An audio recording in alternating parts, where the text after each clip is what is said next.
Olá pessoal, sejam bem-vindos ao canal, eu sou a Gi e hoje nós vamos falar sobre Sylvia Plath.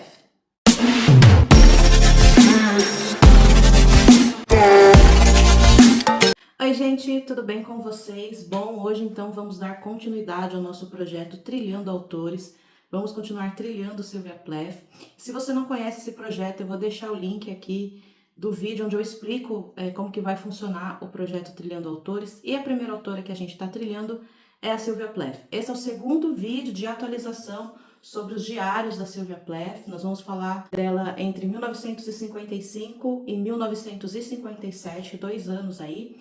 A ideia esse mês era falar 4 anos, mas aí eu explico o que aconteceu ao longo do vídeo. Então hoje é mais uma atualização aí desse projeto. Antes de começar, já vou pedir para vocês curtirem o vídeo, se inscreverem no canal, deixar algum comentário aqui para mim, que isso ajuda muito no crescimento do canal. Eu vou começar então falando sobre o que estava acontecendo na vida da Sylvia Plath nesse período aí que a gente vai conversar hoje, tá?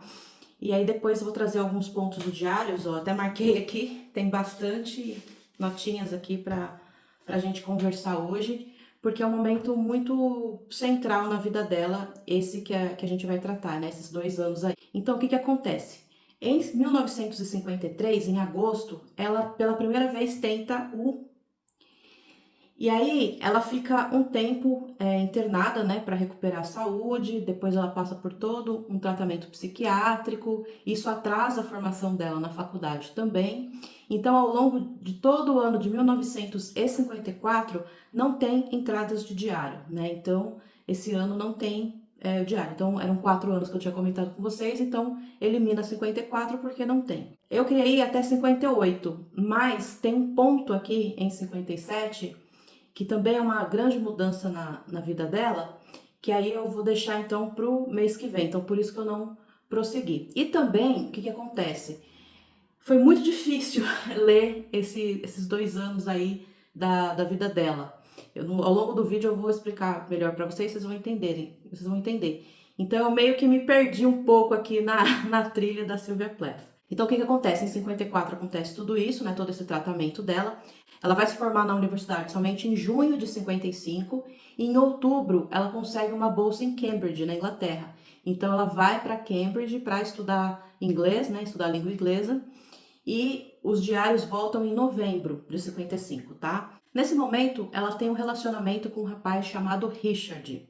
Esse rapaz, ele estuda na França e ela estuda na Inglaterra, né? Então, existe aí uma distância. A gente precisa lembrar também que estamos em 1955, então aquele início, né, de pós-guerra, né, 10 anos do fim da Primeira Guerra Mundial, a Europa ainda está se refazendo, né, depois de tudo que aconteceu na guerra.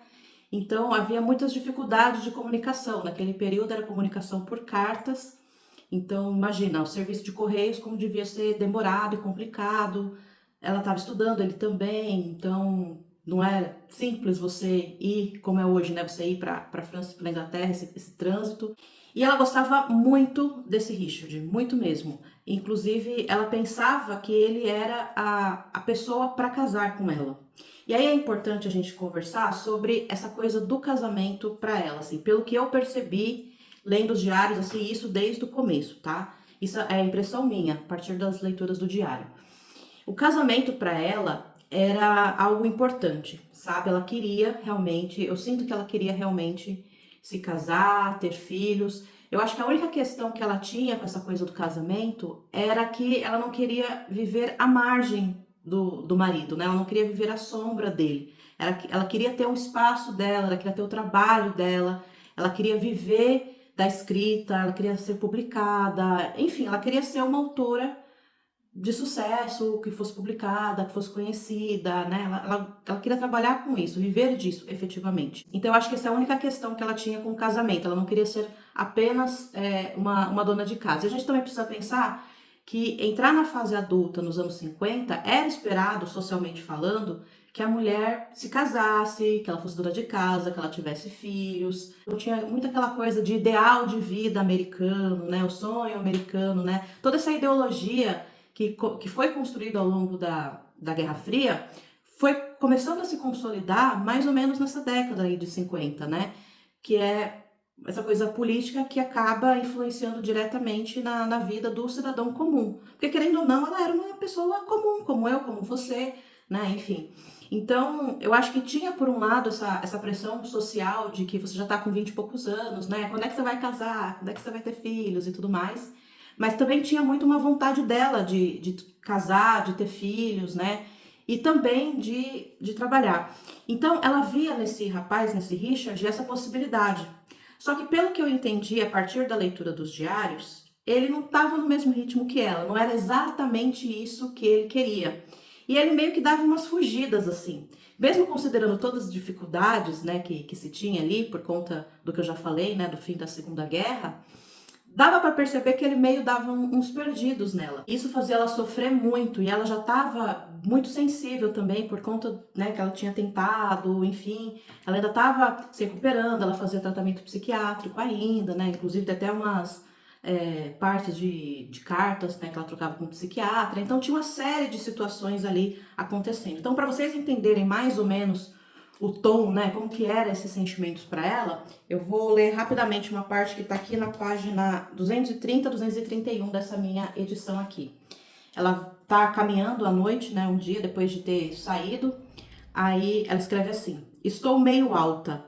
Isso é um ponto. Ela estava bebendo muito, muito, muito, muito. Em várias entradas aqui dos diários, a gente lendo via que ela estava, ou ela estava literalmente bêbada, ou ela estava falando que ia beber, ou que tinha bebido, ou que, sabe, queria beber, enfim. Ela estava bebendo muito.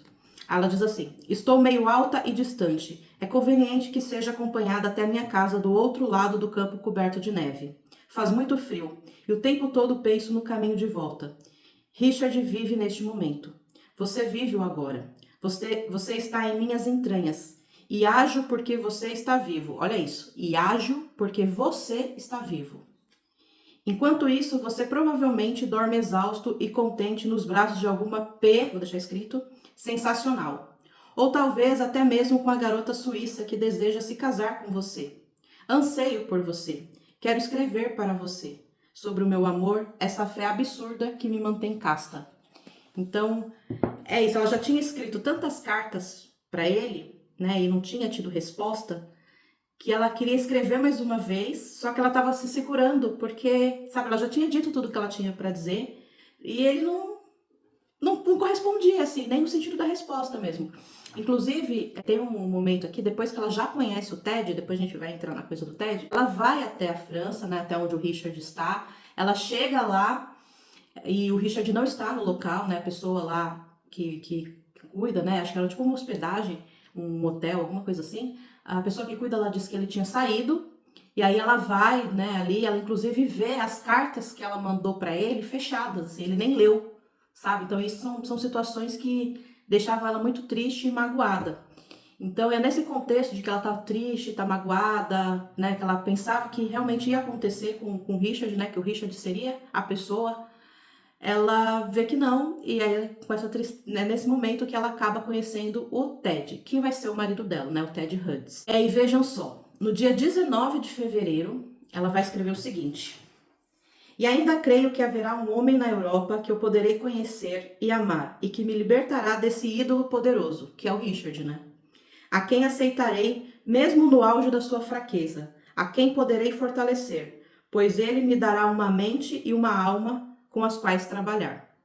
Ela escreve isso no dia 19 de fevereiro. No dia 26, ela conhece o Ted. Ela conhece o Ted numa festa. Ela tá bem embriagada, né? Como eu falei, ela tá bebendo bastante. E já no momento que ela conhece o Ted, já acontece ali entre os dois. É uma coisa bem forte, né? É bem rápida também. Tanto é que eles casam em junho, né? Ela conhece ele em fevereiro, eles casam em junho. E aí eu vou contar para vocês como ela descreve, né, a forma como ela conheceu o Ted. Ela diz o seguinte, aqui tá na página 246, 247. Então aconteceu o pior, né, ela relatando. Aquele rapaz enorme, moreno, robusto, o único ali, enorme bastante para mim, que circulava mexendo com as mulheres, cujo nome perguntei no minuto em que entrei no bar, mas ninguém me disse.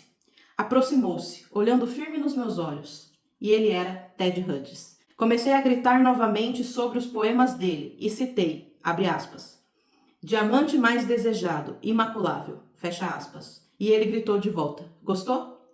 E me perguntou se eu queria brandy, uma bebida, né? Gritei que sim e segui para o outro salão. Aí, lá no outro salão, já com o Ted, ele me beijou na boca. Puxa vida, arrancou meu lenço do cabelo. Meu querido lenço vermelho que enfrentara o sol e muito amor, e que jamais encontrarei igual. E meu brinco de prata favorito. Ah, vou ficar com isso, rugiu. E quando beijou meu pescoço, eu mordi com força no rosto. Demoradamente. Quando saímos da sala, escorria sangue pela face dele.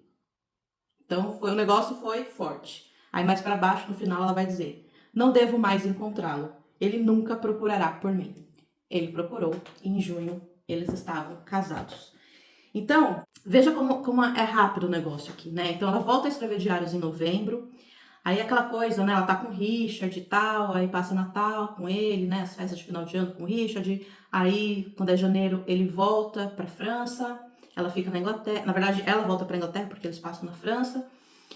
E aí, ele começa a não responder, mas aí quando é em fevereiro, ela conhece o Ted. Em junho, ela já tá casada com o Ted. Então, é tudo muito rápido, né? E muitas coisas acontecendo ao mesmo tempo. É claro que eu não vou ficar lendo tudo para vocês, porque não faz sentido, mas só para vocês entenderem como que se deu toda essa questão aí até o Ted Hughes. E aí que veio o problema para mim desses diários. Por quê? Depois desse final aí de fevereiro, né, que ela conhece o Ted, aí passa março e tal, ela vai falando do dia a dia dela e tudo mais. Como eu falei, ele vai procurar ela e tal. E aí a última entrada que tem é do dia 18 de abril, que é uma entrada que nem tem a ver muito com essa coisa, né? É uma entrada que ela fala da avó dela, né, que tá com câncer em fase terminal, então ela tá triste também por conta disso, né? Tem toda essa questão. E aí a próxima entrada, depois dessa de abril, já é na lua de mel dos dois. Então tudo que aconteceu assim nesse namoro, o pedido de casamento, o próprio casamento, como aconteceu, a gente acaba não ficando sabendo aqui nos diários, né? E depois que ela conhece o Ted, as entradas dos diários, elas ficam muito fragmentadas. Então tem aqui essas partes que são a principal, e aqui no final a gente tem os apêndices. Então, toda hora que tem uma fragmentação, a pessoa que organizou, né, que é a Karen Kukil, ela fala, então, apêndice tal coisa, aí você vai lá no apêndice, lê, aí volta, aí vai e volta. Então, fica uma leitura muito truncada, muito fragmentada. Chegou uma hora que eu já não estava entendendo mais nada, e aí eu procurei uma biografia dela para que eu pudesse me organizar e entender o que estava acontecendo. Até porque também, outra coisa que acontece é uma mudança drástica na forma de escrita dela. Então, eu li algumas partes aqui para vocês conseguem perceber que ela fala em primeira pessoa, assim, ela descreve as situações, mas ela fala em primeira pessoa, ela fala o que ela tá sentindo, ela se coloca ali, né? O diário, ele serve como também uma forma dela desabafar, enfim, dela falar o que ela tá sentindo em relação a isso. Depois, né, nessas partes da lua de mel, o que a gente tem muito são descrições de lugares, de pessoas e de situações em terceira pessoa. No começo, eu até pensava, eu falei, bom, ela deve estar ensaiando, porque ela faz uns ensaios também ao longo dos diários, isso desde o começo. Sei lá, ela pensa que queria escrever um conto, ou, né, já desde o começo também ela fala que quer escrever um romance. E então ela treina alguns tipos, aí você percebe que ela tá treinando, que ela tá escrevendo daquela forma, porque ela tá treinando, assim, como eu descrevo um lugar, como eu descrevo uma pessoa com tal característica. Até aí, tudo bem. Mas quando, na lua de mel, né, depois com o Ted, isso fica sistemático. Então, assim, no começo eu pensei que deve estar ensaiando para escrever alguma coisa. Mas vai passando as páginas e aquilo não vai mudando. E aí fica muito esquisito. Parece que é outra pessoa que está escrevendo, não parece que é a Sylvia Plath. E aí isso me deixou muito com a pulga atrás da orelha e também fica muito desinteressante. Eu acho que essa é a palavra, fica muito desinteressante. E aí então eu fui atrás de uma biografia dela, peguei essa que tá aqui na imagem, porque eu comprei o e-book dela, né? para pelo menos eu ter alguns parâmetros, assim, do que estava acontecendo. Eu não sei se eu vou ler essa biografia inteira, eu não tô gostando da forma como esse autor tá escrevendo, né, contando a vida dela, mas pelo menos ele tá me dando esses parâmetros, porque eu meio que me perdi aqui na trilha da Sylvia Plath, sabe? Então, enfim, ficou uma coisa muito esquisita. E assim, eu sei, antes de começar a ler os diários, eu sei que depois da morte dela, muita coisa foi mexida, nem tudo o marido autorizou, né? Então eu sei que essa fragmentação é por conta disso. Tem uma coisa com uma cunhada dela também, que é a irmã dele. Parece que ela também mexeu em algumas coisas. Eu ainda não entendi muito bem essa história da irmã. Acho que na biografia eu vou entender. Enfim, então eu sei disso, mas ainda assim é muito estranho, assim. Realmente parece que é outra pessoa que tá escrevendo. Eu vou ler uma parte pra vocês, bem curtinha, só pra vocês entenderem o que eu tô falando. Então vocês viram, né? Essas partes que eu li, você vê que ela mostra, que ela se coloca, o sentimento e tudo mais e tal. Ok. Aí, vamos lá, dia 15 de julho de 56. Um mês de casada na lua de mel. Eles fazem a lua de mel deles na Espanha. Aí ela escreve assim: no início da manhã, quando o sol ainda é fraco, a brisa úmida e fresca, carregando o sol marinho, as mulheres locais, vestidas de preto, com meias pretas, vão à feira livre no centro da cidade, levando cestos de vime para pechinchar e comprar frutas e hortaliças frescas nas bancas. Ameixas amarelas, pimentões verdes, tomates maduros enormes, restos de alho, pencas de bananas verdes e maduras, batatas, ervilhas, morangos e melões.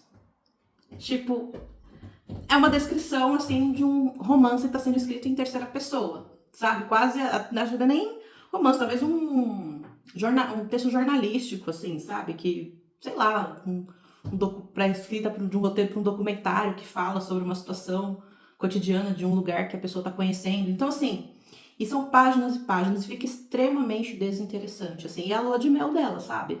Então, assim, é como eu falei, eu sei que foi mexido, que nem tudo o marido dela autorizou, muita coisa ele destruiu, tem a coisa da irmã que eu ainda não entendi, quando eu entendi eu falo pra vocês.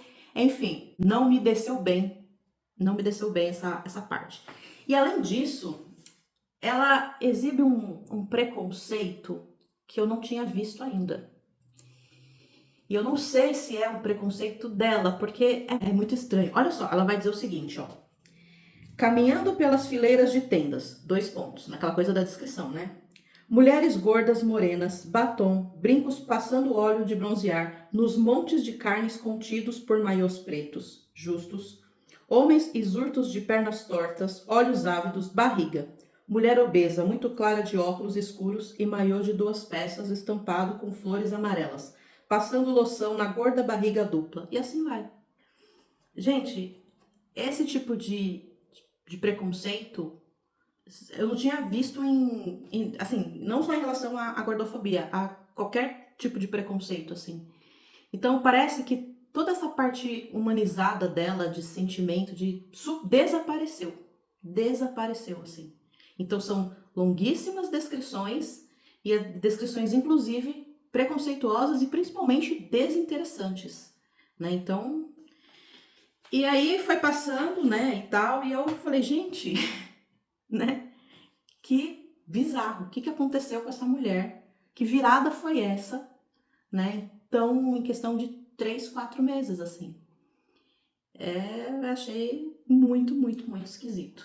Então, para finalizar, tem uma parte aqui que ela descreve o casamento dela, né, no diário. Então, eu queria ler também com vocês para mostrar como que qual que é a visão dela, né, do casamento. Ela diz assim: estou casada com um poeta.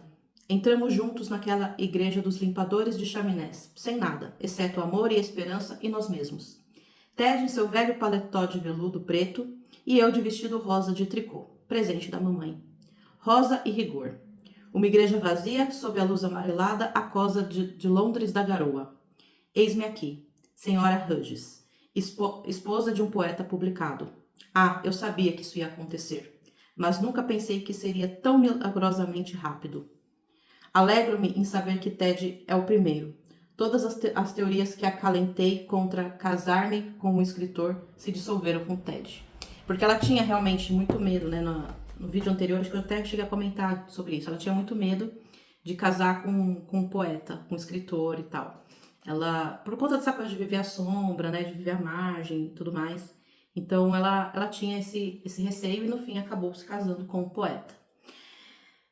Dá para perceber, né, ainda que com essas descrições enormes todas, dá para perceber que ela coloca o Ted num patamar muito acima, rola um deslumbramento, ela fica muito deslumbrada com o Ted. E eu não sei como isso vai se dar daqui para frente, né? Depois dessas passagens aqui que eu li para vocês, ela se forma, né, ali em Cambridge, e agora onde eu parei, né? Eles vão voltar para os Estados Unidos. Na verdade, eles vão ir para os Ela vai voltar, né? E ele vai ir para os Estados Unidos. E aí eles vão começar a viver em Nova York, né? Então eu decidi parar nessa parte.